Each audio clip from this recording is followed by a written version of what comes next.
Well, good morning, church, and I just wanted to introduce this next series we're going to be doing through our devotionals.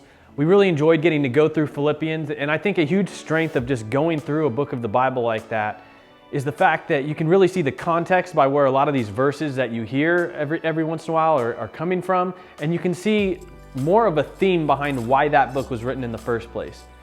Especially when Paul wrote these letters, he was typically addressing certain issues, and so I think it's important to see it that way.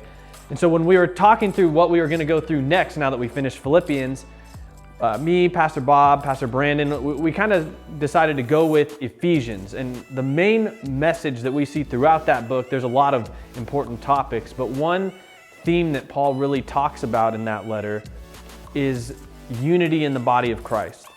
Now we know in the early church there was an issue with that between the Jewish Christians and the Gentile Christians. The Jewish Christians really had a hard time coming to grips with the fact that God was a globally minded God, that someone didn't have to essentially become Jewish before they could become a follower of Jesus Christ. And that was a hang-up that didn't just impact just the church body, but also the leadership. We know that Peter had to be confronted by Paul about it, that he was a little afraid about how some of these Jewish Christians would look at him hanging out with the Gentiles, and so he kind of stopped doing that. And so Paul actually had to address that, and we see Galatians 2, Paul mentions when he did that.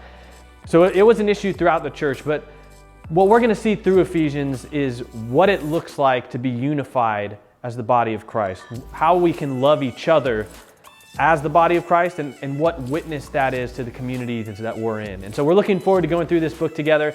As I said, it was written by Paul, just like Philippians was, and once again, he's imprisoned while he wrote this letter. That's actually, most scholars believe he wrote Philippians, Ephesians, Colossians, and Philemon during the same imprisonment.